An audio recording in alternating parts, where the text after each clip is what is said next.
सबका दरवाजा बंद हो सकता है, सबकी चौखट, सबका द्वार बंद हो सकता है, पर मेरे महादेव का दरवाजा कभी बंद नहीं होता। मेरे शिव का द्वार, मेरे शंकर की चौखट कभी बंद नहीं। जैसे मौत का कोई समय नहीं होता, मृत्यु का कोई समय नहीं होता, शिव महापुराण की कथा कहती है, वैसा ही भगवान शंकर की भक्ति का कोई समय नहीं होता। जब तुम्हारा मन करे तब शंकर की आराधना करो। तेरी कृपा बिना ना हिले एक भी अणु, लेते हैं स्वास्थ्य तेरी कृपा से तनु तनु। हे गंगाधार मुक्ति द्वार ओंकार तू, भोले ओंकार तू, आयो शरण तिहारी शंभुकार तार तू। बखान क्या करूं मैं राखों के ढेर का, चपटी भगोत में खजाना कुबेर का। शिव कथा कहती है, सबके दरवाजे, सबके द्वार बंद हो सकते हैं, सबकी चौखट बंद हो सकती है, सबका द्वार बंद हो सकता है, पर मेरे महादेव का दरवाजा कभी बंद नहीं होता। मेरे शंकर की चौखट कभी बंद नहीं होती, मेरे शिव का द्वार कभी बंद नहीं होता। बैकुंठ में दरवाजा है, ब्रह्मलोक में दरवाजा है, इंद्रलोक में दरवाजा है, पितृलोक में दरवाजा है, पर कभी किसी ने सुना कि कैलाश पर दरवाजा है? कैलाश पर दरवाजा है क्या? नहीं। कठिन। शंकर के दरवाजा नहीं, कैलाश पर कोई द्वार नहीं है, कैलाश पर कोई दरवाजा नहीं है। किसी ने महाकाल बाबा से पूछा, देवादिदेव महादेव से पूछा कि बैकुंठ में दरवाजा लगा हुआ है, इंद्रलोक में दरवाजा लगा है, ब्रह्मलोक में दरवाजा लगा है, केवल एक कैलाश ऐसा है जहां पर दरवाजा नहीं लगा है। आप भी अपना दरवाजा क्यों नहीं लगवा लेते? आप भी द्वार क्यों नहीं लगवा लेते? भगवान शंकर ने कहा, माता और पिता एक ऐसे होते हैं जो कभी भी दरवाजा लगाकर नहीं सोते हैं।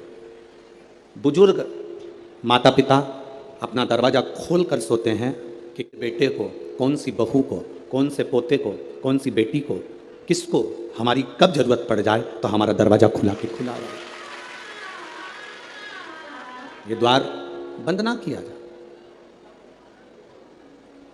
माता पिता का जैसे कमरा, माता पिता का घर, माता पिता का द्वार बंद नहीं होता।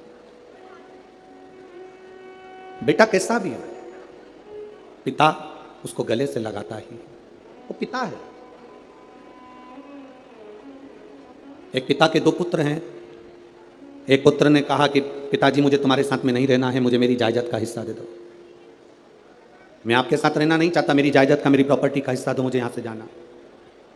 पिताजी ने बेटे को समझाया कि जायदाद का हिस्सा लेकर करेगा क्या, बर्बाद हो जाएगा, मत ले हिस्सा। नहीं नहीं, मुझे चाहिए। पिता ने जायदाद का हिस्सा दे दिया। अपनी प्रॉपर्टी के 3 हिस्से करे, एक अपने छोटे बेटे को, एक अपने बड़े बेटे को, एक हिस्सा पिता ने अपने पास में रखा। छोटा बेटा जायदाद का हिस्सा लेकर शहर चले गया। शहर में गया तो उसके बहुत सारे मित्र बन गए, बहुत मित्र। धीरे धीरे उस मित्र ने, उन मित्रों ने मित्र का सारा धन हड़प कर उसको कंगाल कर दिया। आखिरी में वो रोने लगा कि मैं जाऊं तो जाऊं कहां, कहां जाऊं। उसने सोचा कि अब तो पिताजी से मैं अपनी प्रॉपर्टी का हिस्सा भी ले आया, पिताजी से मेरी जायदाद का हिस्सा ले आया, मैं कहां जाऊंगा। पर उसने सोचा एक बार पिताजी के पास चलते हैं। 8 साल के बाद बेटे को बाप की याद आई, पिता की याद आई, 8 साल के बाद। और बेटे को याद आई, पिता के पास में गया। पिताजी खेत में काम कर रहे थे, फसल लगा रहे थे। बेटे ने देखा पिताजी फसल लगा रहे हैं, पिता की दृष्टि बेटे पर पड़ गई।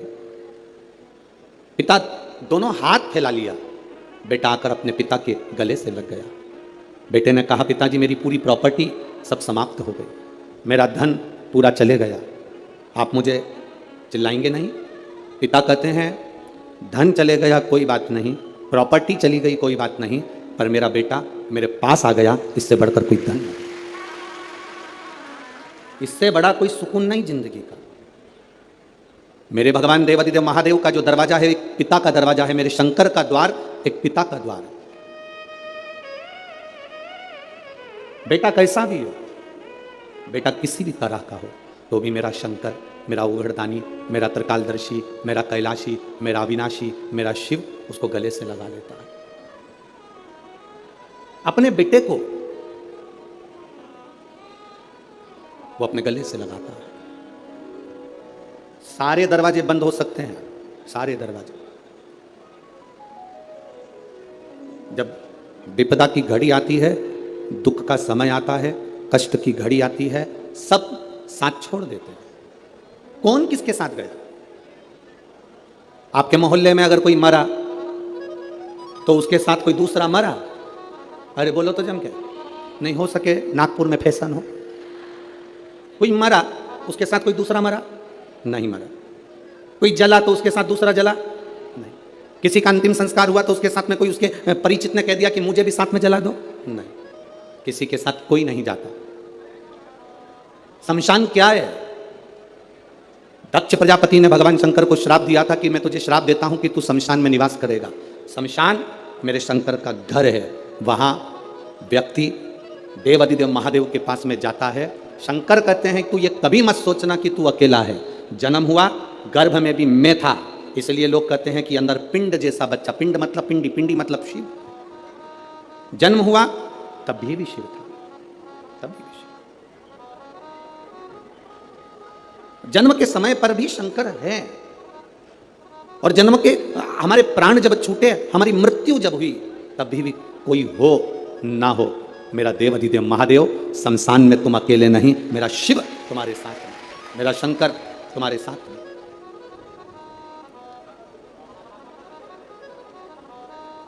संसार में दो चीजें दो लोगों से नहीं पूछी जाती है। पूरे संसार में दो चीजें दो लोगों से नहीं पूछी जाती है। एक, स्त्री से उसकी आयु नहीं पूछी जाती है। बोलो सही है कि गलत है? संसार में दो चीजें दो लोगों से नहीं पूछी जाती है। एक, स्त्री से उसकी आयु नहीं पूछी जाती है, और दूसरा, पुरुष से उसकी आय नहीं पूछी जाती है। स्त्री से आयु नहीं पूछी, पुरुष से आय नहीं पूछी। क्यों नहीं पूछना चाहिए? क्योंकि स्त्री से आयु इसलिए नहीं पूछते क्योंकि स्त्री अपने लिए कभी नहीं जीती, स्त्री हमेशा दूसरों के लिए जीती है। और पुरुष से आय नहीं पूछते। क्यों नहीं पूछते? क्योंकि पुरुष अपने लिए नहीं कमाता, हमेशा दूसरों के लिए कमाता है, इसलिए इन दोनों से नहीं पूछा जाता। स्त्री से उसकी आयु नहीं पूछी जाती और पुरुष से उसकी आय नहीं पूछी जाती। आदमी किसके लिए कमा रहा है? सुबह 8 बजे से दुकान पर बैठता है, रात को 10-10 बजे तक दुकान पर बैठता है, दिन भर मेहनत करता है। आप में से कितने लोग हैं जो दिन भर मेहनत करते हैं तो सोने की रोटी खाते होंगे, चांदी का कटोरा पूरा की पूरा खा जाते होंगे? अगर करोड़पति भी करोड़ों का धन कमा रहा है, गरीब बड़ा भी अगर धन कमा रहा है, तो वो 2 रोटी ही खा रहा है। एक भिखारी हमारे दरवाजे पर जब भीख मांगने के लिए आता है, वो भीख मांगने नहीं आता, हमको ज्ञान देने आता है। भिखारी भीख मांगने दरवाजे पर आता है तो हमको ज्ञान देने के लिए आता है। भिखारी यह कहने के लिए आता है, भैया मुझे रोटी दे दो, भैया 2 रुपया दे दो। वो रुपया लेकर, रोटी लेकर तुम्हारे दरवाजे के बाहर एकांत में बैठकर रोटी को खाता है। बोलो खाता है कि नहीं खाता? भिखारी जब दरवाजे पर आता है तो ज्ञान देने के लिए आता है, रोटी मांगता है, दरवाजे पर खाता है। दुकानदार के सामने भिखारी जब मांगने के लिए आता है तो वो ज्ञान देने के लिए आता है, दुकानदार से कहने के लिए आता है कि देख, मैं भीख मांग कर खाता हूं तो भी समय पर रोटी खाता हूं, और तू दिन भर कमाता है तो भी रोटी तेरे नसीब में नहीं आ पाती। दिन भर कमाता है तो भी रोटी तेरे नसीब में नहीं आ पाती। 10 बजे का टिफिन तैयार है, पत्नी फोन लगा रही है, सुनो भोजन का टाइम हो गया, 11 बज रही है, 11:30 बज रही है, 12 बज रही है, स्वामी भोजन कर लो, स्वामी आओ भोजन कर लो। पत्नी पति को बुला रही, बच्चे बाप को बुला रहे, पापा समय हो गया अभी तक नहीं आए, भोजन करना है, पापा आओ। भाई भाई को कह रहा है, देख फैक्ट्री बाद में चले जाना, दुकान बाद में चले जाना, चल रोटी खा पहले। पत्नी रोटी के लिए बुला रही, बच्चे रोटी के लिए बुला रहे, पर अभी बस 2 ग्राहक और कर लूं इसके बाद आता हूं, 2 फाइल और निपटा लूं इसके बाद आता हूं, 2 काम और कर लूं इसके बाद आता हूं। और हम जिस रोटी के लिए कमा रहे हैं, जिस रोटी के लिए मेहनत कर रहे हैं, जिस रोटी के लिए हम 24 घंटे लगे हैं, मालूम पड़ा वो रोटी धीरे धीरे छूटती चली गई। 10 बजे रोटी खाने वाला 12 बजे खा रहा है, 12 बजे वाला 1:30 बजे खा रहा है। फिर बीमारी हो गई शुगर की, बीमारी हो गई बीपी की। कभी डॉक्टर तुम्हारा परिचित हो तो उससे पूछना कि बीपी और शुगर कैसे होते हैं। समय पर जो भोजन नहीं करता उसको बीपी और शुगर की बीमारी होती चली जाती है। समय पर जो अपनी जिंदगी को नहीं जीता उसको बीमारियां बढ़ती चली जाती है। पूछो कभी। एक भिखारी भी हमको ज्ञान देता है कि अपनी जिंदगी में जो हमने कमाया है उस कमाई का थोड़ा सा अंश हम अपने ऊपर खर्च करें। हम कमाई का अंश, इस व्यासपीठ से कभी नहीं कहा आपसे कि आप अपने धन को किसी को दे दो, आप अपने धन को किसी को दान कर दो। हम कभी नहीं कहते इस व्यासपीठ से कि तुम तुम्हारी संपदा उठाकर किसी को दिया ना या किसी को दान कर आना। हम इतना जरूर कहते हैं कि तुमने जो कमाया है, तुम जो कमा रहे हो उसको अपने ऊपर खर्च जरूर करना, जिससे लगे कि तुमने मेहनत कर कर कमाया तो अपने ऊपर खर्च किया। खर्च किया तुमने। स्त्री से कभी आयु नहीं पूछी जाती, पुरुष से कभी आय नहीं पूछी जाती, क्योंकि स्त्री कभी अपने लिए जिंदगी नहीं जीती।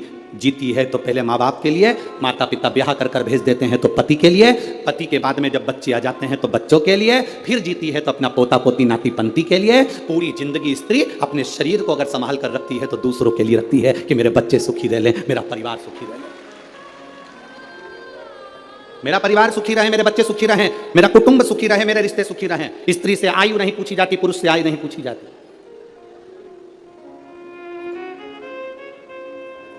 जो दूसरे के लिए जीता है उससे क्या पूछोगे? क्या पूछोगे? शिव कथा कहती है, मेरा भोला बाबा, मेरा शंभू, मेरा त्रिकालदर्शी, कैलाशी, अविनाशी। शंकर अमृत नहीं पिए हैं, विष पिया। किसके लिए? दूसरों के लिए। शिव जी ने चंद्र धारण करा, किसके लिए? दूसरों के लिए। शंकर भगवान ने सर्प धारण करा, किसके लिए? दूसरों के लिए।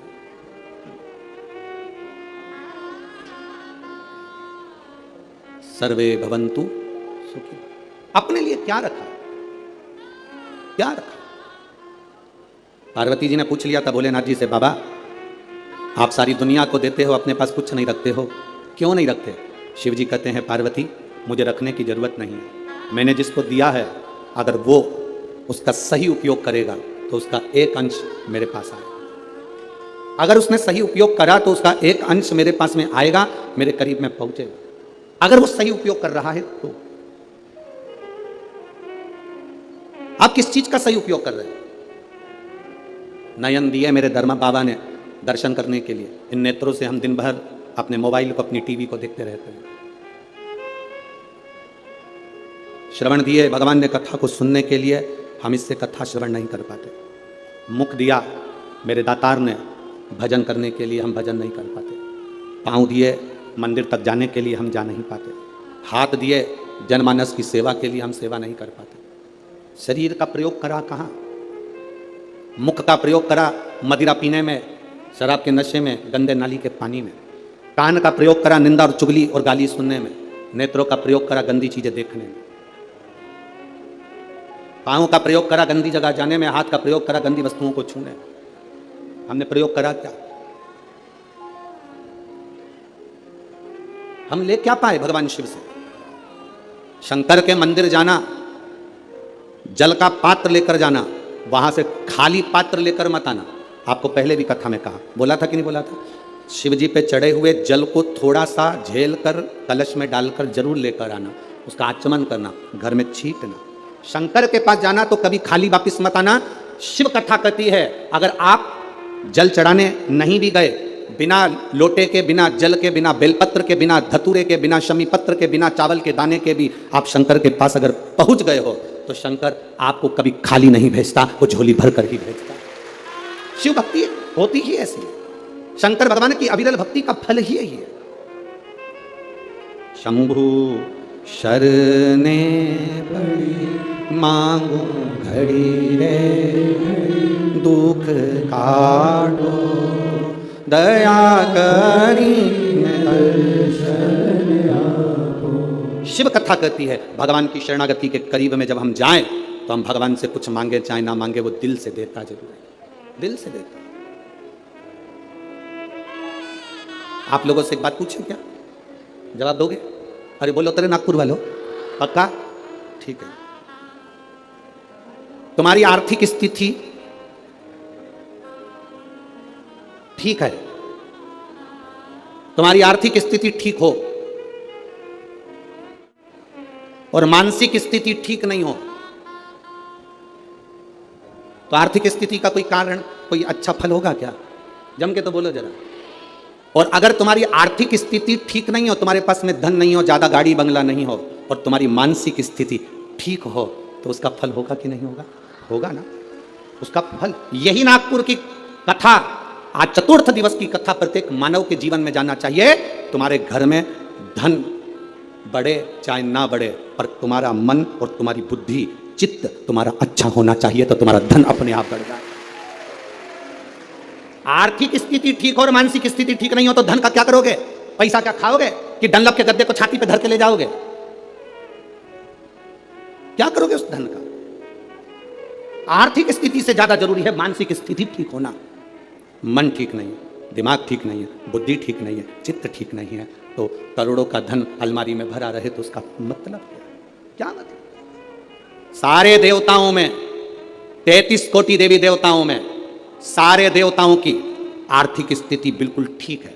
करोड़ों का धन है, संपदा है, सुख है, वैभव है, सबके पास में वैभव है, सबके पास में धन है। पर मेरे बाबा के पास में आर्थिक स्थिति भी ठीक है और मानसिक स्थिति भी ठीक है। वो दुनिया के मन को अपने कंट्रोल में रखते हैं। एक बार लक्ष्मी जी ने नारायण से कहा था, प्रभु आपका और हमारा झगड़ा होता रहता है, आपका और हमारा विवाद होता रहता है, आप हमारे पति, हम आपकी धर्म पत्नी और विवाद करते हैं। ब्रह्माणी ब्रह्मा जी से कहती आप और हमारा विवाद होता रहता है, धन बढ़ गया पर घर में सुख भी तो होना चाहिए। शिव भगवान नारायण ने कहा, लक्ष्मी घर की मानसिक स्थिति ठीक करने का सबसे सुंदर तरीका है, सबसे सुंदर तरीका, लक्ष्मी शिव की आराधना करो। लक्ष्मी जी ने कहा मैं शंकर की आराधना? हाँ। लक्ष्मी जी ने कहा आप कह रहे हो बिल्कुल सही है, मेरी मां, लक्ष्मी जी की मां का नाम क्या था? भगवान नारायण की सासू का नाम क्या था? ख्याति देवी। क्या नाम था? ख्याति देवी। लक्ष्मी जी की मां भगवान विष्णु जी की सासू ख्याति देवी। लक्ष्मी जी कहती है मेरी मां ने भी मुझे कहा था कि जब मन श्रेष्ठता में ना जाए, मन विचलित हो, मन में चिंता रखी हो, मन विचलितता में, तब शंकर भगवान के पार्थिव शिवलिंग का निर्माण कर कर उसकी आराधना करना। आप रोज प्रतिदिन यहाँ जितने लोग भी कथा सुन रहे हैं और जितने लोग आस्था चैनल पर, फेसबुक, यूट्यूब पर कथा सुन रहे हैं, बहुत कम लोग होंगे जो रोज शंकर भगवान का पार्थिव शिवलिंग बनाते होंगे और उसकी पूजन करते होंगे। बहुत कम लोग होंगे जो पार्थिव शिवलिंग का निर्माण कर कर उसका पूजन करते होंगे, बहुत कम लोग। अगर हम रोज पार्थिव शिवलिंग का निर्माण नहीं कर सकते, हम रोज भगवान शंकर के शिवलिंग का निर्माण कर कर पूजन नहीं कर सकते, तो कम से कम एक काम हम रोज कर सकते हैं, अपने घर से जल ले जाकर शंकर जी को समर्पित कर सकते हैं, जिससे बाबा हमारे हृदय की दशा को जाने।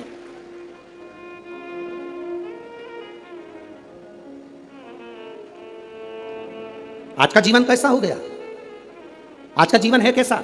जैसे सरकारी स्कूल का टीचर, सरकारी स्कूल में नौकरी करने वाला, सरकारी स्कूल में पढ़ाने वाला टीचर अपने बच्चे को पढ़ाता है प्राइवेट स्कूल में और कामना करता है भोलेनाथ जी से कि मेरे बेटे की नौकरी सरकारी स्कूल में लग जाए। जरा विचार करना, सरकारी स्कूल का टीचर अपने बच्चे को पढ़ाता है प्राइवेट स्कूल में और नौकरी लगवाना चाहता है, बोलो जम के बोलो जरा, सरकारी स्कूल में। हमारी बात दुनिया के लोगों को बहुत बुरी लगती है महाराज, बाद में कहते हैं सियोर वाले महाराज को बोलने का तरीका नहीं है। तो तुम जिस दिन तरीके पे आ जाओगे तो हम भी तरीके से बोलना प्रारंभ कर देंगे, उसमें क्या दिक्कत है? उसमें क्या टेंशन? सरकारी स्कूल में पढ़ाने वाला टीचर, सरकारी स्कूल का प्रिंसिपल, सरकारी स्कूल में पढ़ाने वाला टीचर अपने बच्चे को पढ़ाता है प्राइवेट स्कूल में और बेटे की नौकरी लगवाना चाहता है सरकारी स्कूल में। कारण उसको स्कूल की पढ़ाई का अंदाजा है, उसको स्कूल की कमाई का भी अंदाजा है, इसलिए वो नौकरी सरकारी चाहता है। अगर तू अपने बेटे को सरकारी नौकरी चाहता है तो अपने बेटे को सरकारी स्कूल में पढ़ाना भी चाहिए, पढ़ाना भी चाहिए। जब तुम अपने बच्चे को सरकारी स्कूल में पढ़ाओगे तो तुम्हें मालूम पड़ेगा कि हमें किस तरह से बच्चे को पढ़ाना है, हमें कितना ज्ञान देना है, कितनी प्रबलता देना है, कितनी विद्वत्ता देना है। एक साइंटिस्ट पहले अपने साइंटिस्ट बनने वाला पहले धीरे धीरे धीरे धीरे प्रैक्टिकल कर करके तब जाकर साइंटिस्ट बनता है। आप भी जब अपने ऊपर अमल करोगे तब मालूम पड़ेगा कि जिंदगी की दौड़ में हमें कितने आगे निकलना है, कितने पीछे हम जा रहे हैं।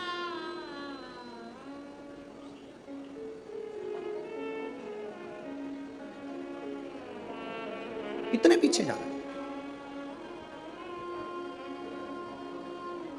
कितना विचित्र संसार हो गया, जरा विचार करिएगा। वो तो अब शिव महापुराण की कथा होती है तो ये लाखों की भीड़ अब जुटने लगी है, अब आने लगी है।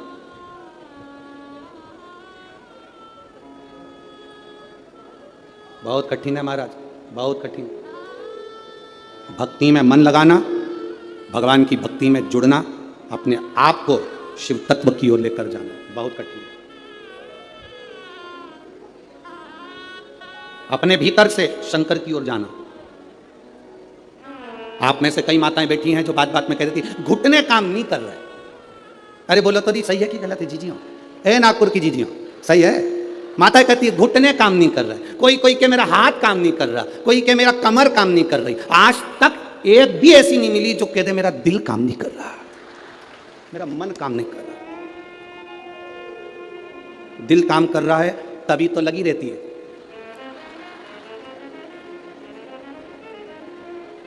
घुटना भले काम नहीं करे पर दिल काम कर रहा। आज तक नहीं मिली एक, जितने मिले सब ऐसे ही मिले। घुटना काम नहीं कर रहा, हाथ काम नहीं कर रहा, सिर काम नहीं कर रहा, पीठ काम नहीं कर रही। आज तक नहीं बोला कि मेरा दिल काम नहीं कर रहा। जब तक मैं कथा नहीं सुनती मेरा दिल नहीं लगता, ये मन नहीं लगता, ये चित्त नहीं लगता, ये काम ही नहीं करता, ये दिल नहीं लग रहा, ये मन नहीं लग रहा। कैसे?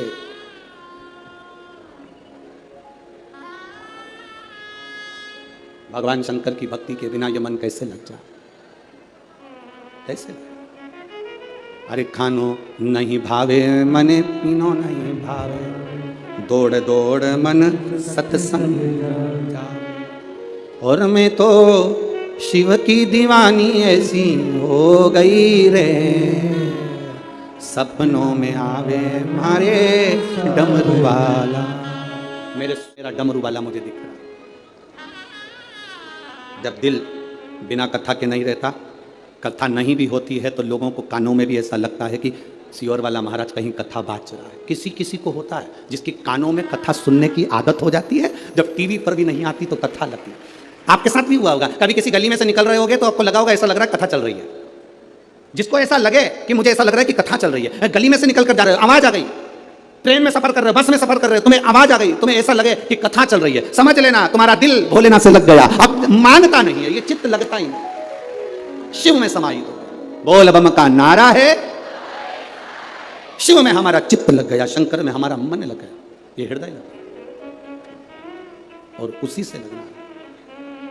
वो कहे सताओ ना हमें लोगों, हमें दिल की बीमारी है, सताओ ना हमें लोगों, हमें दिल की बीमारी है। हमारा वेद दुनिया में वो डमरू धारी है। ये बीमारी का इलाज करने वाला केवल एक है, वो शिव। अभी इससे पहले जो कथा हुई थी छत्तीसगढ़ की, सुनी थी? अरे बोलो तो। हमने उसमें कहा था दर्जी शर्ट में जेब लगाता है तो वो राइट में नहीं लगाता, वो लेफ्ट में लगाता है। कहां लगाता है? लेफ्ट में। दर्जी शर्ट में जेब, टी शर्ट में जेब सीधे हाथ में नहीं लगाता, कुर्ते में जेब दर्जी अपने सीधे हाथ पर नहीं लगाता। दर्जी अगर जेब लगाता है तो उल्टे हाथ पर लगाता है, क्योंकि दर्जी को मालूम है दिल यहीं पर होता है।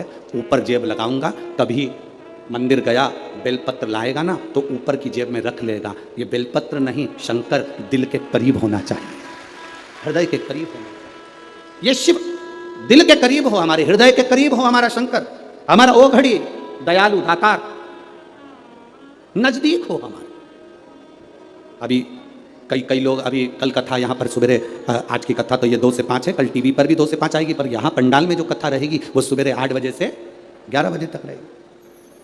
अब जो अहमदाबाद की कथा थी वो परमिशन ना मिलने के कारण बस कैंसिल हो गई, तो अब कथा होगी 3 नवंबर से 9 नवंबर तक ब्रज में, कोसी कला में, मथुरा में 2 बजे से 5 बजे तक। अब बीच में जो समय है तो कई माताओं ने विचार करा अच्छा हुआ हमारी कथा अच्छी थी तो हमारा मन नहीं लगता था काम में, अब बीच में जो समय मिल गया हम इसमें सफाई कर लेंगे, अब दिवाली की सफाई कर, अब बीच में जो समय मिला है सफाई करने का मिला। बस आपसे निवेदन है, जैसे घर की सफाई करोगे तो लक्ष्मी आएगी, दिल की सफाई रखना तो महादेव जल्दी से प्रवेश करेगा, ठीक है? वो प्रवेश कर जाए, रीझता है वो। जैसे विजयदशमी के दिन समर्पित की गई शमी का एक पत्ता, महादेव को अगर एक शमी का पत्ता विजयदशमी के दिन समर्पित कर दिया जाता है तो जिंदगी में कभी वैभव और धन की कमी नहीं आती। उसी तरह इस हृदय को शिव तत्व में समाहित कर कर रखना, समाहित। एक कथा आप लोगों ने सुनी होगी, महर्षि वर्तंतु। महर्षि वर्तंतु जिनके शिष्य थे कोत्स, जिसका नाम था कोत्स, महर्षि वर्तंतु के शिष्य कोत्स बड़े आज्ञाकारी थे कोत्स, और वर्तंतु जो कह देते थे, महर्षि वर्तंतु जो बोलते थे वो कोत्स वो सुनता था। महर्षि वर्तंतु का एक काम बड़ा प्रबल था, वो कोत्स से हमेशा कहते थे कि पार्थिव लिंग का निर्माण करो, मैं पूजन करने आ रहा हूं, पार्थिव लिंग का निर्माण करो, मैं पूजन करने। ये वर्तंतु ऋषि, महर्षि वर्तंतु कोत्स से कहते थे। अब कोत्स का कार्य यह था कि वो रोज एक पार्थिव शिवलिंग का निर्माण करता और अपने गुरुजी को आवाज लगाता, गुरुदेव गुरुदेव, गुरुजी पधारो, गुरुजी पधारो, आवाज लगाता। वर्तंतु महर्षि आते और पूजन करने बैठ जाते। बहुत सावधानी से स्मरण करना इस कथा का, बहुत सावधानी। अब पूजन करने वर्तंतु महर्षि बैठ जाते। एक बार कोत्स भरी निंद्रा में सो रहा था, उसने स्वप्न में क्या देखा कि कोई काले काले से भयंकर दंत वाले आश्रम में प्रवेश कर रहे हैं। अब भयंकर दंत वाले आश्रम में प्रवेश कर, आप जरा विचार करिएगा, ऋषि के आश्रम में संत के दरवाजे पर, गुरु के दरवाजे पर कोई भयंकर जीव तो आ ही नहीं सकता, क्योंकि गुरु इतना भजन करा होता है कि सन्यासी गुरु संत साधु सन्यासी तपस्वी साधक उपासक इतना तप करे होते हैं कि ये यम के दूत उनके पास पहुंचते ना। पर आज कोत्स ने क्या देखा कि भयंकर मुद्रा वाले, भयंकर दंत वाले, भयंकर विकराल रूप धारे हुए कुछ गण, यम के कुछ गण, यमदूत ये अंदर आ गए। तो कोत्स क्या कर रहा है, उन यमदूतों से पूछ रहा है तुम कौन हो, कहां आए हो? कहा वर्तंतु के पास में आए। क्यों? बस वर्तंतु के पास में हम पहुंचे उनको लेने। ओ क्यों? उनको लेने के लिए तो बैकुंठ से पार्षद आना थे, उनको लेने के लिए तो बैकुंठ से विमान आना था, तो तुम उनको लेने कैसे पहुंच गए? उन्होंने तो शंकर की आराधना करी है, उन्होंने तो शिव की आराधना करी है। यमदूतों ने बड़ी सुंदर बात कही, वो आपकी भी बुद्धि में बैठना चाहिए। यहां जितने लोग कथा सुन रहे हैं, जितने आस्था चैनल पर फेसबुक पे सुन रहे हैं, आपकी बुद्धि में कोत्स की और वर्तंतु की चरित्र आपके जीवन में उतरना चाहिए। इन्होंने तो शंकर की आराधना करी है, शिव की भक्ति करी है। यमदूत कहते हैं हम इनको शंकर के दरवाजे तक लेकर जाएंगे, आधा समय ये शिव के द्वार पर रहेंगे और आधा समय हमारे साथ में रहेंगे। कारण क्यों? कहा ऋषिवर गुरुवर जब पूजन करने बैठते थे तो आधा कार्य वो अपने शिष्य से करवा लेते थे। बेटा फूल लेके आना, बेटा आसन बिछाना, बेटा ये सामान लेकर आना, बेटा वो सामान लेकर आना। एक स्त्री एक पुरुष स्वयं, आप अगर ठाकुर जी से सेवा करने बैठे हो, भगवान से लाड लड़ाने बैठे हो, भगवान की पूजन करने बैठे हो, भगवान की आराधना करने बैठे हो, तो अपनी पूजन की थाली स्वयं लगाइए। पशुपति व्रत करने वाली माताएं ध्यान रखेंगी इस बात के लिए।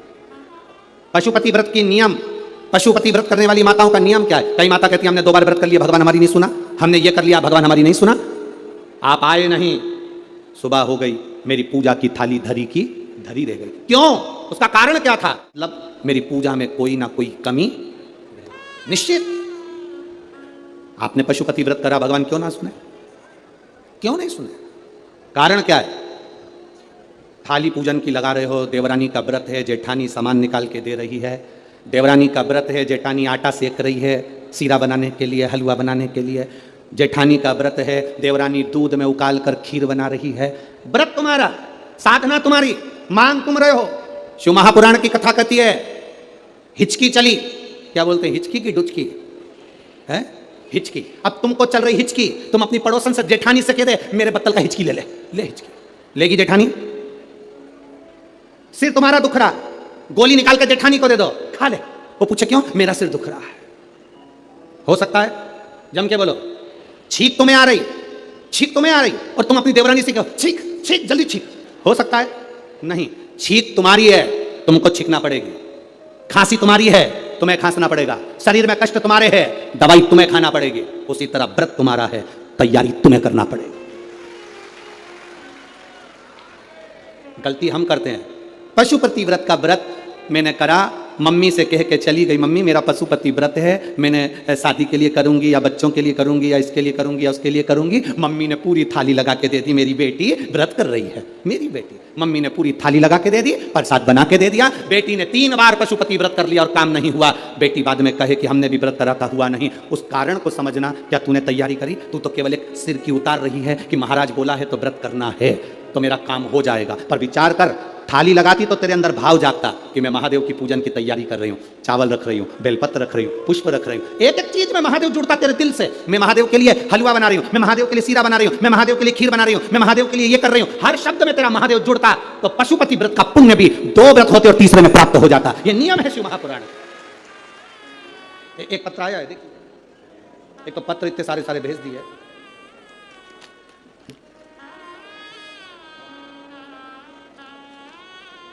मेरा नाम काजल राहुल कलाइन, मैं नागपुर से हूँ, डिप्टी सिग्नल चिरखली महाराष्ट्र। कहीं बैठी हो तो हाथ हिला सकती हैं।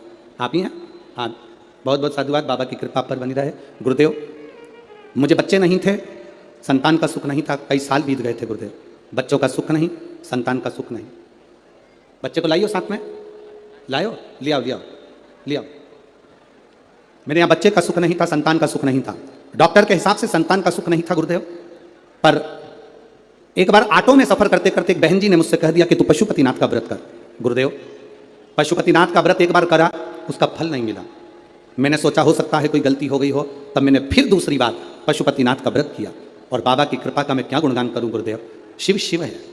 26 जून को मेरा गर्भ ठहर गया और बाबा की कृपा से बाबा ने ऐसी करुणा करी, ऐसी दया करी गुरुदेव कि 12/2/2023 को मेरे घर में संतान की प्राप्ति हो गई। मैं बाबा को यहाँ नमन करने आया। गुरुदेव, मुझे जो संतान हुई वो 8वां महीना भी पूरा नहीं लग पाया था। डॉक्टर के हिसाब से बच्चा कमज़ोर होना था, बच्चे में बल नहीं आना था, उसके शरीर में कष्ट रहना था। पर मेरे बाबा ने मेरी लाज रखी गुरुदेव, और 8वां महीना भी चालू नहीं हुआ और जो संतान हुई बाबा की कृपा से पूरी स्वस्थ हुई। उसको मैं लेकर आई हूँ बाबा को प्रणाम करने के लिए। यह शिव तत्व है। ओ घड़ी दयाल, और तेरी कृपा बिना न हिले एक भी अणु, लेते हैं श्वास तेरी कृपा से तनु। शिव तत्व की प्राप्ति, आपका विश्वास। आप पशुपति व्रत कर रहे हो, आप हरतालिका तीज का व्रत कर रहे हो, आप चतुर्थी का व्रत कर रहे हो, आप पंचमी का व्रत कर रहे हो, आप नवरात्रि का व्रत कर रहे हो। आप जिस व्रत को आप कर रहे हो, चाहे पुरुष करे, चाहे स्त्री करे, चाहे नारी करे, चाहे बच्चे करें, चाहे कन्या करे, चाहे बेटी करे, जो करे, उस व्रत में, उस व्रत की मूलता में आपका समर्पण होना चाहिए। उस व्रत की मूलता में आपका समर्पण।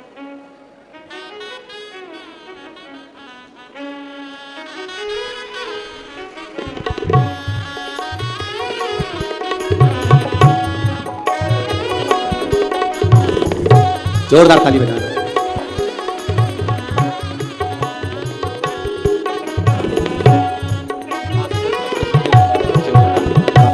शंभू, अरे लुटा दिया भंडार, कर दिया माला, शिव तत्व की प्राप्ति। हम जिस व्रत को कर रहे हैं, हम जिस आराधना को कर रहे हैं, हम जिस तप को कर रहे हैं, हम जिस साधना को कर रहे हैं, उसमें हमारा बल होना चाहिए। हमारा विश्वास होना चाहिए, हमारी दृढ़ता होना चाहिए। अपना विश्वास प्रबल रखिए, और जब विश्वास प्रबल होगा शिव मिलेगा।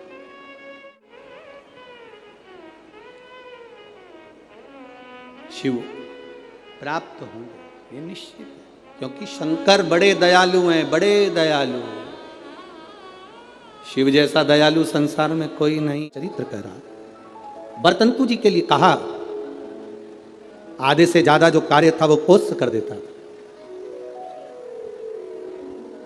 आज कोस की परीक्षा करने के लिए, कोस की परीक्षा लेने के लिए, जब पूरी विद्या अध्ययन हो गया, पूरी पढ़ाई हो गई, सारा विद्या अध्ययन का कार्य हो गया, तब कौश की परीक्षा लेने के लिए बरतंतु जी ने, कौश की परीक्षा लेने के लिए बरतंतु जी एक बात अपने शिष्य कौश के सामने कही, कौश तुमने मुझसे विद्या अध्ययन करी है, अब देखिए शंकर का पार्थिव शिवलिंग बनाकर गुरु को दे देना और गुरु उसकी पूजन करना, उसका फल देखिए कितना विचित्र, उसका फल कितना विचित्र होगा। उस तुमने पार्थिव शिवलिंग का निर्माण करा, और निर्माण करने के बाद में तुम मुझे उस शिवलिंग को दे देते हो। तुम कहते हो कि मुझे यम के दूत लेने आए थे, पर वो कहीं ना कहीं उस क्रम में कहीं ना कहीं वो मुझे लेने के लिए आए, परंतु उस भोग को मुझे भोग, शिव तत्व को भी जाना है और यमलोक को भी जाना है। अब मैं आपसे इतना सा कहना चाहूं, बरतंतु ने कहा, कोस तुमने मुझसे विद्या अध्ययन करी है, आज विद्या अध्ययन के फल स्वरूप मेरी जो दक्षिणा बनती है वो मुझे दीजिए। गुरुवर क्या दूं मैं आपको, बोलिए। शिव कृपा देखिएगा कितनी प्रबल होती है। केवल पार्थिव शिवलिंग का निर्माण कर देना, पूजन कोई करे कर रहा है, अपने क्षेत्र में, अपनी कॉलोनी में, अपनी सोसाइटी में, अपने एरिया में कहीं शंकर का मंदिर बन रहा है, शंकर का शिवालय बन रहा है, बन सके आप उसमें सहयोग प्रदान करना, नहीं बन सके तो किसी की टांग मत खींचना कि ये मंदिर क्यों बन रहा है, ये शिवालय का निर्माण क्यों कर रहे हो, शिवालय क्यों बनवा रहे हो। केवल शंकर भगवान के पार्थिव लिंग का निर्माण करने वाले उस कोष पर शिव कृपा कैसी होती है, वो कथा यहां वर्णन कर रहे। बरतंतु जी ने कहा, बरतंतु का, अब बरतंतु ने कहा, कोष कोष मैंने जो तुमको विद्याध्ययन कराया उसकी दक्षिणा। कोष ने कहा, गुरुवर ये पूरा जीवन आपके लिए है, ये पूरी जिंदगी आपके लिए, आप बताइए क्या दे सकता हूं, क्या प्रदान करूं मैं, आप बोलिए। कोष तूने मुझसे विद्या अध्ययन करी है, 14 करोड़ सोने की मुद्रा, मेरी विद्या अध्ययन जो तूने करी उसके फल स्वरूप तुझे देना पड़ेगा। कितनी करोड़? 14 करोड़। 14 करोड़ सोने की मुद्रा। उसकी आंखों में जल भर गया, गुरुदेव मेरे पास तो इतना धन नहीं है, मैं 14 करोड़ आपको सोने की मुद्रा कैसे दे सकता हूं। फिर भी गुरु ने मांगा है, मैं लाकर जरूर दूं। अब गुरु क्यों मांगे हैं ये तो गुरु ही जान सकते हैं। गुरु जो कृपा करते हैं वो दुनिया में कोई नहीं कर सकता। एक संत, सदगुरु, शिव का उपासक, भगवान की भक्ति करने वाला, दिन रात शंकर का स्मरण में डूबने वाला, दिन रात राम नाम कृष्ण नाम की भक्ति में डूबने वाला, केवल उसकी आंख की दृष्टि ही पड़ जाती है तो जीव का कल्याण हो जाता है। वो सहज नहीं है गुरु।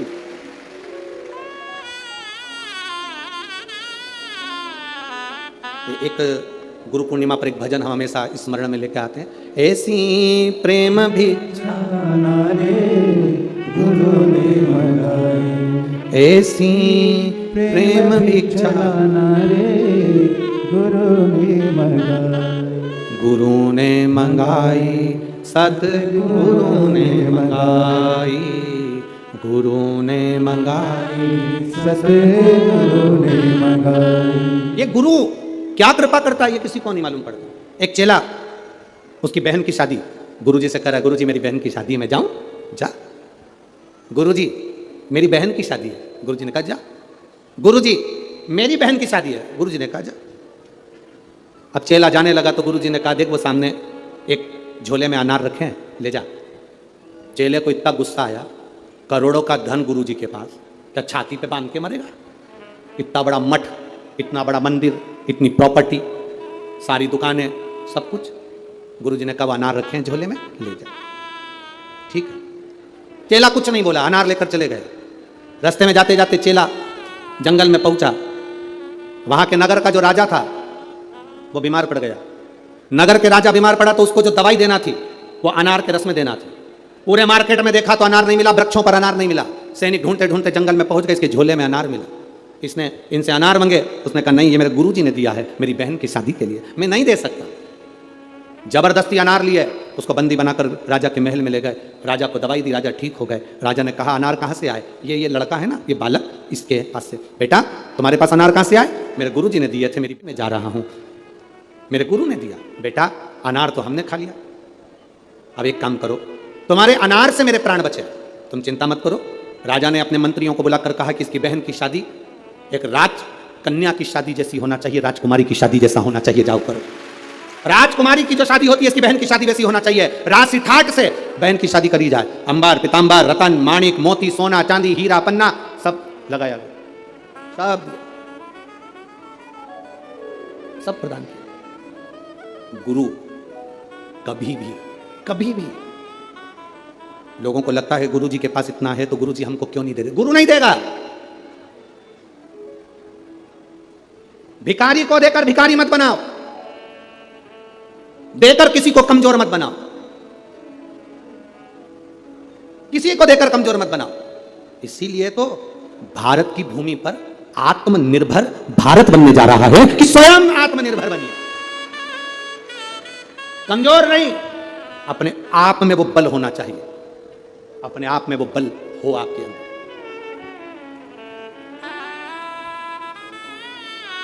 आज प्रेस वार्ता थी, मीडिया के एक बंधु ने एक प्रश्न किया कि कल आपने व्यासपीठ से कह दिया कि शास्त्र और शस्त्र उठाना चाहिए, आपने तो ये गलत कहा। हमने कहा आत्मरक्षा के लिए, स्वयं की रक्षा के लिए, धर्म की रक्षा के लिए और सनातन धर्म की रक्षा के लिए वो बहुत जरूरी हो गया।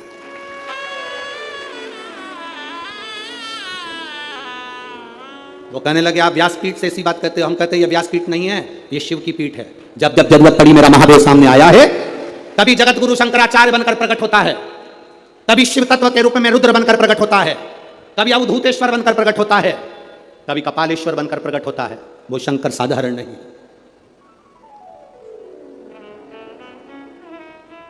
शास्त्र की जरूरत जहां शास्त्र की है वहां शास्त्र की हो, जहां शस्त्र की हो वहां शस्त्र की। क्यों ना दे? आप अपनी भक्ति के बल को तो बढ़ाओ। गुरु अपने हाथ से अपनी झोली में से धन निकालकर 50,000 1 लाख 2 लाख 5,000 2,000 गुरु कभी नहीं देगा। गुरु आपको अगर धन दे देगा तो फिर गुरु किसी काम का नहीं। गुरु अगर देगा तो ऐसा समान, ऐसी कृपा, ऐसी दृष्टि गुरु दे देता है जिससे जिंदगी में तुझे किसी के आगे हाथ ना फैलाना पड़े। वो गुरु देता है, किसी के आगे हाथ ना फैलाना पड़े, वो गुरु कहता है। आज तक इस व्यासपीठ से आपको कभी भभूति दी? अरे बोलो जम के। कोई बेल दी, कोई नारियल दिया, कोई सामान दिया? नहीं। इस व्यासपीठ से केवल एक बात कही कि शंकर के मंदिर जाना, एक लोटा जल चढ़ाना, उसके दरवाजे जाते रहोगे वो तुमको छोड़ेगा नहीं और तुम्हारी जिंदगी को सार्थक कर देगा। बिना भभूति, बिना बेल, बिना नारियल के भी ये दुनिया के पत्र ये भरे पड़े हुए हैं और इससे दुगने ये नीचे रख, उससे दुगने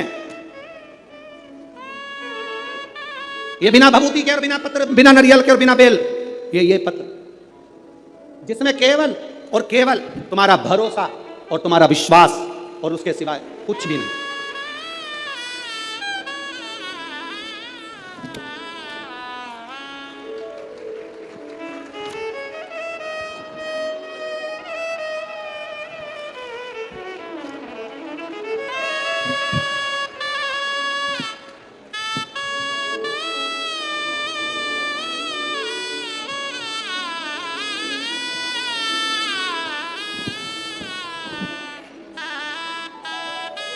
अब इसमें है क्या?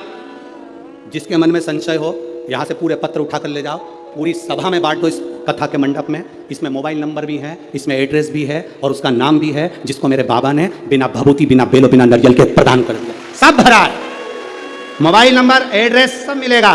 जाओ पूछो क्या दिया महादेव ने, सारी समस्या का हल एक लोटा जल। शिव क्या प्रदान करे, शंकर क्या दिए हैं ये शिव जानते। शंकर क्या प्रदान करे ये शंकर। अरे खाली ना जाता कोई दर से तुम्हारे, खाली न जाता कोई दर से तुम्हारे। अरे मैं भी खड़ा हूँ मेरी जीजियों, दिल से अगर आपने सुना है ना, वो 3 महीना भी नहीं लगाएगा, 15 दिन में झोली भर देता है। अगर दिल से सुनी है शिव महापुराण की कथा, केवल छल कपट और हृदय में कहीं भेदभाव रखकर, कपट रखकर अगर सुनी है तो उसका प्रमाण भी वो दे देता है। दिल से सुनी वो दिल से देता है, खाली नहीं छोड़ता। मेरा महादेव, मेरा शिव। लोग कहते हैं गुरुजी शिव महापुराण में ऐसा क्या है, हम कहते हैं एच चूने से लिखा रहता है तो उसको हेलीपैड कहते हैं। हेलीपैड को देखकर हेलीकॉप्टर उतर जाता है, शिव महापुराण को देखकर मेरा महादेव उतर जाता है। ये वो हेलीपैड है। क्या देगा वो उसके ऊपर है। सीहोर वाला महाराज तो कल कथा पूरी कर देगा, 11 बजे कथा विराम कर कर 1 बजे यहाँ से सीहोर के लिए निकल जाएगा। पर आपने जो दिल से सुना है उससे निवेदन करा, बाबा मेरे दुख काटना, क्या देगा? कोई तंत्र नहीं, कोई मंत्र नहीं, कोई दिखावा नहीं। आपका एक लोटा जल, विश्वास के साथ आप जब महादेव हो शंकर के दरवाजे तक जाते हो, शिव की चौखट तक जाते हो, तब बाबा भी जान जाता है कि ये मेरे करीब में आया है। बाप है वो, बाप, जगत का बाप, जगत का बाप है वो।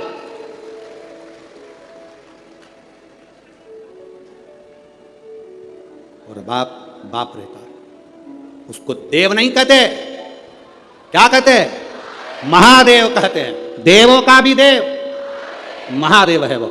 64 योगनियां, 33 कोटि देवता उसके सामने नृत्य करते हैं, सामने, उसको नहीं फर्क पड़ता। केवल इन नेत्रों से जिसने पहचान लिया, पहचान लिया। गुरु क्या देगा? गुरु केवल दृष्टि। क्या करता है गुरु? माला जपता रहेगा, दृष्टि देता रहेगा। केवल माला जपेगा और दृष्टि देगा। वो दृष्टि मूल है। वो क्या है दृष्टि में, वो जानता है।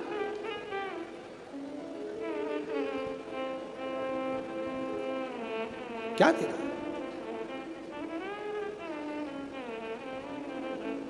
दुकानों पर लिखा रहता है आप कैमरे की निगाह में हो। कथा के पंडाल में जब तक बैठे हो तो तुम ये अंदाजा लगा कर रखना कि तुम शिव की निगाह में हो, शंकर की निगाह। बस जूते, कपड़े, जान पहचान वाले आपको अगर कष्ट दे रहे हैं, कौन कौन? जम के बोलो जरा। जूते, कपड़े, जान पहचान वाले, रिश्तेदार, परिचित, पहचान वाले आपको अगर कष्ट दे रहे हैं तो ये समझ लेना चाहिए कि ये हमारे साइज के नहीं है। ये हमारे साइज के नहीं है। जूता कष्ट दे तो पहचान जाओ कि ये मेरी साइज का नहीं है। कपड़ा कष्ट दे तो समझ जाना कि ये मेरी साइज का नहीं है। और रिश्तेदार कष्ट दें तो समझ जाना कि ये तुम्हारी साइज के नहीं है। साइज देखिएगा कि ये गलत साइज का कपड़ा पहन लिया है आपने, गलत साइज का जूता पहन लिया है आपने, ये साइज के नहीं है। गलत लोगों से संबंध कर लिया आपने, ये साइज के नहीं है। जूता, कपड़ा और रिश्ते, नाते, पहचान वाले अगर कष्ट दे रहे हैं, पहचानना ये तुम्हारी साइज के नहीं है। तुम जिस साइज के हो ना, भले तुम्हारा पेट्रोल पंप नहीं है, भले तुम्हारे पास 4 व्हीलर गाड़ी नहीं है, पर तुम्हारा दिल बड़ा है, वैसा होना चाहिए। साइज पहचानिएगा। धन से साइज की पहचान नहीं होती। धन से कोई साइज की पहचान नहीं होती। संपदा से, कुर्सी से, पद से, प्रतिष्ठा से साइज की पहचान नहीं है। दिल से होती है, हृदय से।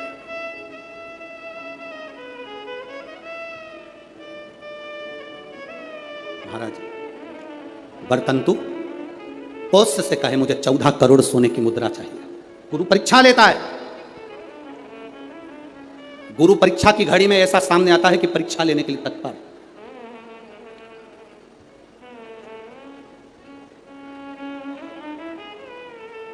ली परीक्षा, 14 करोड़ सोने की मुद्रा, होश गया तुरंत राजा रघु के पास में। राजा रघु से कहा, महाराज 14 करोड़ सोने की मुद्रा मेरे गुरु जी को देना है, मैं ब्राह्मण का बालक हूं, आप दे दो। राजा रघु ने कहा 14 करोड़ सोने की मुद्रा देने के लिए मना नहीं, पर मैंने अभी यज्ञ करा था, उस यज्ञ में मैंने सोने की मुद्रा सब संतों को, ब्राह्मण जन को बांटी है। मेरे पास में इतनी मुद्रा नहीं, थोड़ी बहुत निकल जाएगी, 1 करोड़ दे दूंगा, 14 करोड़ कहाँ से लाऊं। राजा रघु ने कहा, पर ब्राह्मण मेरे दरवाजे से खाली ना जाए, रुकिए, मैं इंद्र पर आक्रमण करता हूं। गुरु गुरु है, इंद्र पर आक्रमण करता हूं। राजा रघु ने इंद्र पर सेना तैयार कर आक्रमण करना प्रारंभ करा। इंद्र का सिंहासन डोलने लगा। इंद्र दौड़ते दौड़ते भगवान ब्रह्मदेव के पास में गए। राजा रघु इंद्र पर आक्रमण कर रहे हैं, इंद्र लोक पर आ रहे हैं, क्या करा जाए। एक बच्चे को 14 करोड़ सोने की मुद्रा चाहिए, गुरु ने मांगी है, इसीलिए लेकर जा रहा है। उसको 14 करोड़ स्वर्ण मुद्रा, हाँ 14 करोड़, हाँ क्या करें। इंद्र से कहा, राजा रघु यहां पर आए स्वर्ण मुद्रा लेने के लिए, आप कुबेर को बुलाओ और कुबेर से कहो कि तू जाकर 14 करोड़ सोने की मुद्रा दे दे। कुबेर को बुलाया। कुबेर शमी का एक पत्ता तोड़ा, शमी का एक पत्ता कुबेर ने तोड़ा और पृथ्वी पर आकर शमी के पत्ते को तोड़कर कोस को दे दिया। कोस, ये शमी का पत्ता ले। कोस ने कहा, मुझे 14 करोड़ स्वर्ण मुद्रा चाहिए, इस पत्ते का क्या करूंगा। 14 करोड़ मुझे स्वर्ण मुद्रा चाहिए, इस पत्ते का क्या करूंगा। तब कुबेर ने जो पत्ता दिया और कोस से कहा कि यह बर्तन तू महर्षि को ले जाकर दे देना, वो महर्षि समझ जाएंगे इस पत्ते में क्या है। बर्तन तू महर्षि के पास में एक शमी का पत्ता ले जाकर कोस ने दिया। कोस ने जैसे ही दिया, बर्तन तू ने उस पत्ते को अपने सिर से लगा लिया और जान गया ये मेरे महादेव का शमी का पत्र है। एक पत्ते में 14 करोड़ सोने की मुद्रा का फल होता है। 14 करोड़ सोने की मुद्रा का फल एक शमी के पत्ते में होता है। तुरंत बर्तंतु महर्षि ने शंकर की आराधना कर कर शिव जी से हाथ जोड़कर प्रार्थना करी, बाबा प्रकट हो। देवादिदेव महादेव प्रकट होकर कहते हैं, बर्तंतु मांगो तुम्हें क्या चाहिए। बर्तंतु कहते हैं, बाबा शरदीय नवरात्रि पूर्ण होने पर जो विजयदशमी आए, उस दशमी के दिन जो एक शमी का पत्र भूलवश भी महादेव को समर्पित कर दे, उसकी जिंदगी में कभी संपदा की कमी ना आए। एक शमी का पत्र, एक शमी का पत्ता 14 करोड़ सोने की मुद्रा से प्रबल हो जाता है। एक शमी का पत्र। आज भी कई जगह पर विजयदशमी के दिन, कई स्थानों पर विजयदशमी के दिन शमी के पत्ते का लेन देन होता है। शमी के यहाँ होता है कि नहीं होता हमको स्मरण नहीं है, महाराष्ट्र में तो, पर कई जगह पर होता है। यहाँ पर भी शमी का जो पत्र होता है विजयदशमी के दिन लोग देकर उसको प्रणाम करते हैं, माता पिता को नमन करते हैं। क्यों? आप अपने बच्चे हो, आपसे पूछेंगे, आपकी औलाद आपसे पूछेगी, आपके आने वाली पीढ़ी आपसे पूछेगी, माँ ये कौन सा नाटक बनाकर रखा है तुम लोगों ने, शमी का पत्ता दे, शमी का पत्ता ले, मिलने जाओ तो शमी का पत्ता, शमी को लिया दिया जाता है। बच्चे पूछेंगे, आज की पीढ़ी बहुत प्रश्न करती है, उसको उत्तर देना पड़ेगा कि एक पत्ते में 14 करोड़ स्वर्ण मुद्रा का फल होता है। एक शमी के पत्र में आज के बच्चे जो प्रश्न करेंगे उसका उत्तर देने के लिए तुम्हें तैयार रहना पड़ेगा। उस उत्तर को तुम्हें देना पड़ेगा कि ये शमी का पत्र विजयदशमी पर क्यों लेन देन किया जाता है, शमी का पत्र क्यों शिव के मंदिर में जाता है, शमी के पत्र की मूलता क्यों होती है, इसको समझाना। एक शमी पत्र में वो फल है। और केवल यही नहीं, शमी के वृक्ष के नीचे, बेलपत्री के वृक्ष के नीचे अगर भूल से भी बच्चा, बूढ़ा, कोई व्यक्ति एक पार्थिव शिवलिंग का निर्माण कर लेता है, भूलवश भी उस पर जल समर्पित कर देता है, भूलवश भी उसके भाव से एक पुष्प या शमी पत्र या बेलपत्र भी चढ़ा देता है, तो वो इस संसार में कहीं ना कहीं सुख भोगता ही है, उसके जीवन में दुख नहीं। शमी पत्र की मूर्ता, शमी पत्र की मूर्ता क्यों कहते हैं? नारी के गर्भ में बच्चा रहे, नारी के गर्भ में संतान रहे। डॉक्टर कह रहे हैं वो संतान विकलांग हो सकती है, डॉक्टर कह रहे हैं कि वो संतान मानसिक विकलांग हो सकती है, डॉक्टर कह रहे हैं वो संतान बेकार हो सकती है। पत्र है, देखिए, ये तो मनी प्लांट का पत्ता है, मनी प्लांट का है कि और काय का है, ठीक है? पत्र देखिए,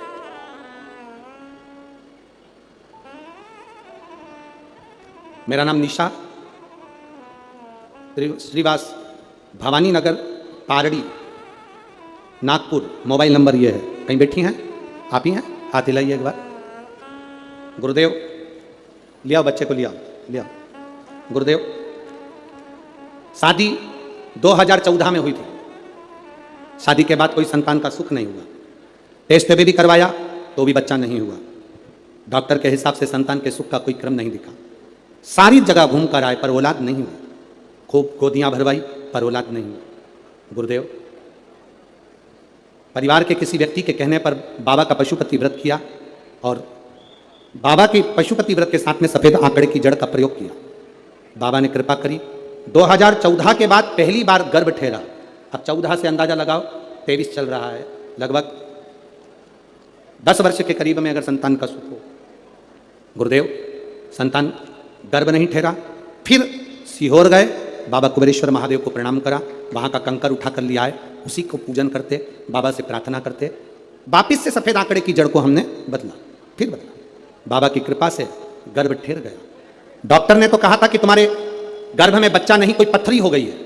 जांच में फिर गठान हो गई, गठान से जांच करते करते डॉक्टर ने कहा कि तुम्हारे गर्भ में बच्चा है पर यह पूर्ण तरह से स्वस्थ नहीं है, इस बच्चे को गिरा देना चाहिए, इस बच्चे को निकाल देना चाहिए, यह बच्चा ठीक नहीं है, यह बच्चा श्रेष्ठ नहीं है। 10 वर्ष के बाद जिसकी गोद भरी हो गुरुदेव, वो बच्चा कैसे गिरा दे? हमने भी बाबा से प्रार्थना करी और बाबा से प्रार्थना कर कर आपने क्षमी पत्र का वर्णन किया था, वो शमी के पत्ते को हमने बाबा को समर्पित करा, वही पत्ता हमारी धर्मपत्नी के पास में रहा और बाबा की कृपा से जो संतान हुई, डॉक्टर ने कहा यह बच्चा पूरी तरह से स्वस्थ है, इस बच्चे में कोई खराबी नहीं, यह बच्चा पूर्ण तरह से स्वस्थ है, इस बच्चे में कोई तकलीफ नहीं। 10 साल के बाद औलाद हुई है गुरुदेव, और 10 साल के बाद 2014 में संतान का विवाह हुआ था, उसके बाद से संतान सुख नहीं था। यह शिष्य कृपा, उदारता, उसकी करुणा, उसकी दया होती ही ऐसी।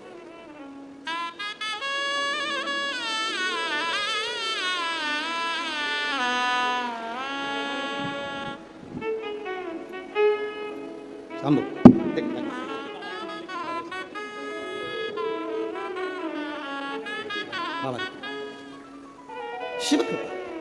पत्र में लिखा, डॉक्टर कह दिए थे कि इसको निकाल दो, ये बच्चा ठीक नहीं है। शमी पत्र का एक भाव कोई साधारण नहीं होता। सबसे दृढ़ है आपका भरोसा, सबसे दृढ़ है आपका विश्वास, और जब विश्वास पक्का होता है तो मेरा बाबा भी देने में कमी नहीं रखता, देने में कमी नहीं रखता। मेरी जीजियों और कथा मंडप में विराजमान मेरे सारे जीजाओं, एक बात का ध्यान लगा कर बैठना कि तुम्हारा यहाँ 3 घंटा 2.5 घंटा तुमने जो बाबा को दिया है ना, ये तुम्हारा 2.5-3 घंटा कभी टॉकीज को देना वो तुम्हारा व्यर्थ जा सकता है। 2.5-3 घंटा अपने परिवार को देना वो व्यर्थ जा सकता है। 2.5-3 घंटा अपने दोस्त को देना वो व्यर्थ जा सकता है। पर ये तुमने जो 3 घंटा रोज 5 दिन तक कथा सुनी, ये तुम्हारी व्यर्थ नहीं जा सकती, ये तुम्हारे खाते में जाती, खाते ये खाली ना जाएगा।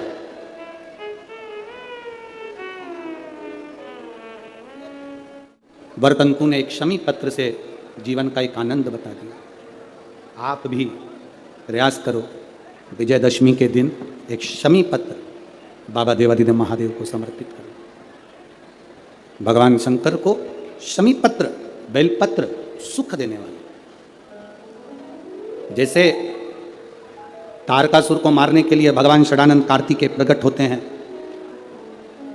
गंगा जी के जल से 6 रूप बालक प्रकट, कृतिकाओं ने उसका पालन पोषण किया, 6 को 1 कर दिया, उसका नाम कार्तिकेय होगा।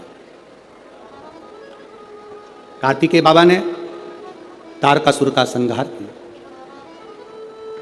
तारकासुर को मारा। एक बात बहुत अच्छे से अपने अंदर उतार कर रखिएगा, शरद पूर्णिमा से लेकर कार्तिक की जो पूर्णिमा है, उस बीच में कार्तिक महीने की जब शिवरात्रि आए या प्रदोष व्रत आए, थोड़ा ध्यान देना। ये उन लोगों के लिए है जो 1 रुपये कमाते हैं, सवाया खर्च होता है, घर में जिनके संपदा जुड़ती नहीं, बीमारियों में पैसा ज़्यादा जाता हो, या कहीं ना कहीं तकलीफें अपनी ज़िंदगी में आती है, उसके लिए शिव आराधना कार्तिक महीने की थोड़ा ध्यान से श्रवण करें। वैसे तो कार्तिक महीने में जो 3 नवंबर से 9 नवंबर तक ब्रज की भूमि में कोसी कला में जो शिव महापुराण की कथा है 2 बजे से 5 बजे तक, उसमें हम वर्णन करेंगे ही, गोपेश्वर गोपी शिव महापुराण की कथा में। फिर भी और हमारा निवेदन, जो ब्रज के नज़दीक में रहते हैं,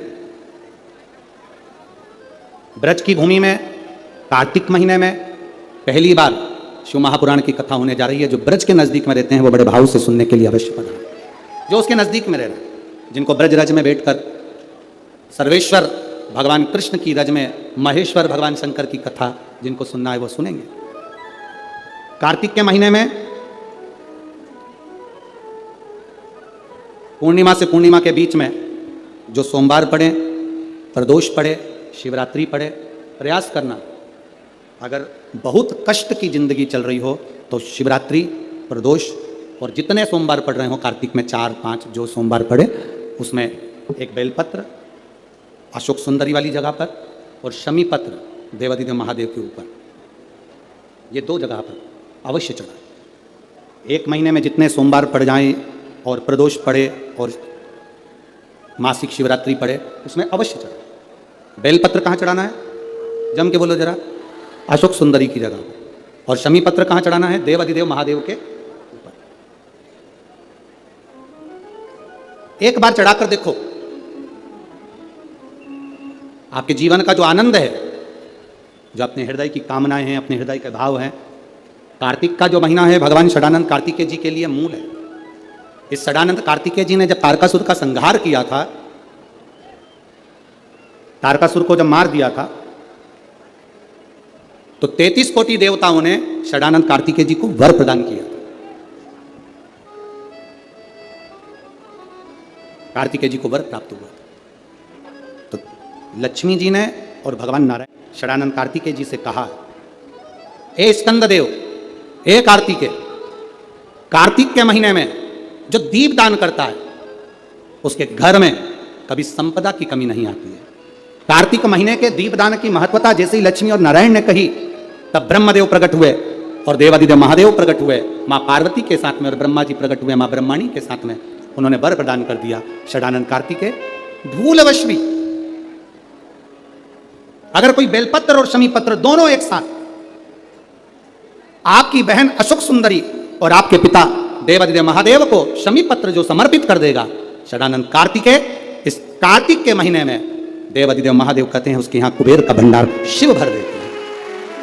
एक शमी पत्र, फिर समझिएगा, ये जो बेलपत्र है ये आप समर्पित करेंगे अशोक सुंदरी वाली जगह पर। कहां समर्पित करेंगे? अशोक सुंदरी की जगह पर। और शमी पत्र आप समर्पित करेंगे देवादिदेव महादेव के ऊपर। बस इसमें एक चीज का स्मरण अपने को करना है, जब अपन अशोक सुंदरी की जगह पर बेलपत्र चढ़ाएंगे तो ये डंडी का जो मुख है ये महादेव के जो खाली स्थान है, खाली वाली जगह उसे ओर होगा। शमी पत्र की जो डंडी का मुख है इसी की और जिस ओर तुमने बेलपत्र चढ़ाया है उसी ओर शमी पत्र की भी डंडी का मुख उसी ओर होगा। जहां पर आप बेलपत्र की डंडी का मुख रख रहे हैं उसी ओर शमी पत्र की डंडी का भी मुख उसी ओर होगा। तो देवादिदेव महादेव भगवान शंकर, माँ जगत जननी जगदम्बा, श्री ब्रह्मदेव ब्रह्माणी षडानंद कार्तिकेय को वर प्रदान कर देते। समय आता है, आगे वर्णन आया, तारकासुर के 3 पुत्र हैं, तारकाक्ष, विदुम्माली, कमलाक्ष। और ये तीनों पुत्र हैं, ये बड़े विकराल, बड़े प्रबल। इनको मालूम पड़ा कि हमारे पिताजी शांत हो गए तो पिता के शांत होने का इन्होंने बदला नहीं लिया। इन्होंने भगवान ब्रह्मा जी की तपस्या करी, तब कर ब्रह्मा जी से वर मांगा, वर दीजिए।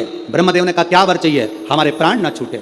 ब्रह्मा जी ने कहा यह हो नहीं सकता कि तुम्हारे प्राण नहीं छूटेंगे, मरना तो पड़ेगा, प्राण तो छूटेंगे, तो हमें वर दो। हम तीनों मरे तो एक साथ मरे। 3 पुरियों का निर्माण कर दीजिए जिन पुरियों में हम निवास करें। 3 पुरियों का निर्माण करा, तीनों में जाकर तारकाक्ष, विदुम्माली, कमलाक्ष की तीनों निवास करें। तीनों ने निवास किया। जब तीनों निवास करने लगे, सोने की पुरी, तांबे की पुरी, लोहे की पुरी, पुरी का मतलब होता है क्षेत्र जिसके अंतर्गत वो रह रहे हैं। तीनों ने सुंदर सुंदर महल का निर्माण किया, तीनों ने। और सुंदर महल का निर्माण कर तीनों जब रहने लगे, हाहाकार मच गया। तीनों ने विचार कर लिया कि अपन तीनों कभी नहीं मिलेंगे एक जगह पर, कभी एकत्रित नहीं होंगे। यह हमको सीखने की बात है। शिव महापुराण की कथा बहुत कुछ सिखाती है हमको। जब भी तीर्थ करने जाओ, पूरा घर का व्यक्ति एक साथ मत जाओ, यह शिव पुराण सिखाती है। किसी नदी में स्नान करने जाओ, घर का पूरा व्यक्ति एक साथ मत जाओ। घर में किसी का न किसी का रहना जरूरी है। ये शिव पुराण सिखाती है हमको। षडानंद कार्तिकेय चले गए, तारकासुर के तीनों बेटों ने उपद्रव मचाया। जो उपद्रव मचाया, देवताओं ने भगवान शिव से प्रार्थना करी। भगवान शंकर ने जाकर 3 पुरियों को भस्म कर दिया। 3 पुरियों को जैसे ही भस्म करा, शंकर जी का नाम त्रिपुरारी हो गया। भगवान शंकर जब त्रिपुरारी बन गए, आगे वर्णन आया, इसे प्रार्थना करी, बाबा इन तीनों का संहार करिए। देवाधिदेव महादेव ने देवताओं से कहा कि तुम सब पशु बन जाओ और मैं तुम्हारा पति बन जाता हूं। भगवान एक बड़े नंदी का रूप धारण कर लिया और भगवान शिव ने एक बड़े नंदी का रूप धारण कर कर देवताओं से कहा तुम पशु बनो। देवता पशु बनकर भागने लगे, भगवान शंकर पीछे पीछे उनके भागने लगे। देवताओं से भगवान शंकर ने कहा पशु बनकर जाना, तीनों पुरियों में प्रवेश कर जाना, तीनों पुरियों के राजाओं को एक जगह इकट्ठा कर लेना, मैं उनका संहार कर दूंगा। तीनों पुरियों के राजा एक जगह एकत्रित हो गए। शंकर भगवान बड़े नंदी का रूप लेकर उनको मारने के लिए सींग से पछाड़ने लगे। जैसे तारकाक्ष विदुम्माली को पछाड़ा, नीचे से कमलाक्ष की निकल गया, उसने फंसा उठाकर शंकर भगवान का सिर काट दिया।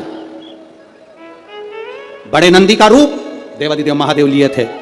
जैसे ही पशु भगवान पशुपति बनकर जो गए थे, उनका जो सिर कटा वो नेपाल में जाकर गिर गया, धड़ केदार में जाकर गिर गया, तो केदारेश्वर हो गए। और शीश गिरा नेपाल में, तो पशुपति नाथ, भगवान शिव पशुपति नाथ। शंकर जी ने देखा कि ऐसे मरने वाले नहीं हैं। शिव जी अपने असली स्वरूप में आ गए। हाथ में त्रिशूल लेकर देवाधिदेव महादेव ने तारकाक्ष विदुम्माली को मारा। पीछे से कमलाक्ष फिर आया, शंकर भगवान ने उसी त्रिशूल के पीछे के नोक से कमलाक्ष को मार दिया। तीनों के प्राण छूट गए। देवताओं ने पुष्पों की वृष्टि कर दी। चारों तरफ आनंद की अनुभूति हो गई। बोल पशुपतिनाथ भगवान की हर हर महादेव। बोल बम का नारा है, सारी समस्या का हल, शिव तत्व की प्राप्ति हो गई। जानकर देवताओं ने आनंद पाया। भगवान शंकर जी ने पाशुपत्य अस्त्र और पाशुपत्य व्रत दोनों को प्रकट किया। क्या क्या चीज प्रकट करी, जम के बोलो जरा। पाशुपत्य अस्त्र और पाशुपति व्रत। पशुपति व्रत की विधानता कही, 5 सोमवार का व्रत, पूजा की थाली जो लगती है वो शाम को भी वही जाती है। 6 दिए, प्रसाद का भाग, मंदिर में जाकर 3 हिस्से होना, 6 दिए को रखकर 5 दिए प्रज्वलित करना, 3 हिस्से प्रसाद के हो जाएं तो 2 हिस्सों को छोड़ देना मंदिर में, 1 हिस्से को, और जो बिना जला हुआ दिया है उसको वापिस अपनी थाली में रख लेना। बाबा से प्रार्थना कर कर 6ठे नंबर का जो दिया लेकर गए हो अपने घर के दरवाजे में राइट हैंड प्रवेश करते हुए सीधे हाथ की ओर बैठकर घर की ओर मुख कर कर दिए को जला देना। ऐसे भोजन करते समय सबसे पहले बाबा का जो प्रसाद लाए हो उसे खा लेना। ऐसे 5 व्रत होते हैं। 5वें व्रत में जब पूरा व्रत होए तब श्रीफल भेंट और कुछ भी 108 दाने चावल के हों, फूल हो, पंखड़ी हो, पत्ती हो, बाबा को समर्पित। बाबा से प्रार्थना, बाबा मैंने आपके पशुपति व्रत करे हैं, स्वीकार करना बाबा। पशुपति व्रत के चलते चलते 5 व्रत के अंदर अगर कभी जिंदगी में अपने क्षेत्र में शिव महापुराण की कथा 200-300 किलोमीटर दूर भी हो रही हो तो एक बार सुनकर जरूर आना। बाबा आपके मन की मुराद को पूर्ण जरूर कर देगा। आप में से भी कई माताओं के पशुपति व्रत होंगे, हैं, कईयों के होंगे, और उस बीच में आपको ये 5 दिन की शिव महापुराण की कथा में 1 दिन की भी अगर कथा मिली है तो समझना कि बाबा की कृपा आप पर हुई है। ये शिव तत्व है। 5 पशुपति व्रत।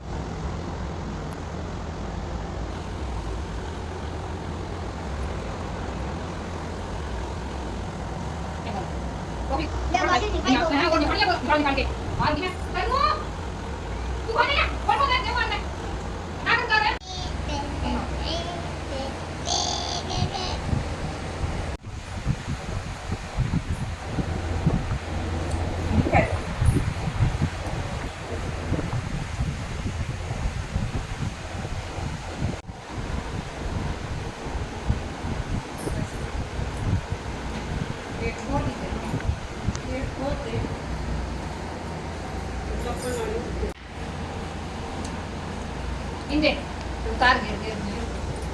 2 बज गए। क्या कर रहे? तो 1-2 श्रवण दिया था। तो पतला सा श्रवण दिया है, तो मैं तो भूल गया।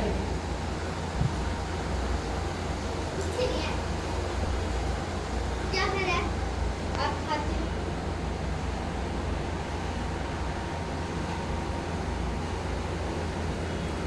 ये चक के कौन खानी खा भी ना दई, थप्पड़ मार दी बड़े गाल के ऊपर। कह दी कौन चक के खानी एक बार आ जाई हो ले तू बनता बता दिया आप दिया एक और खानी है।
बड़ी है ना इसकी।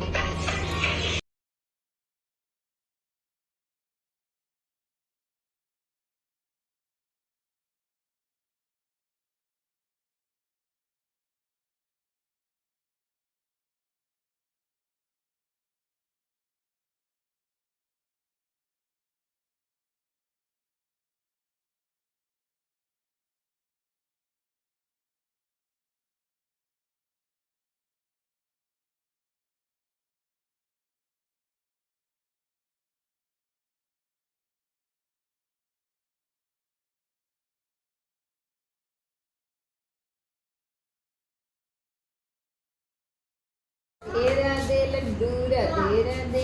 माता माता माता माता माँ माँ की माई माँ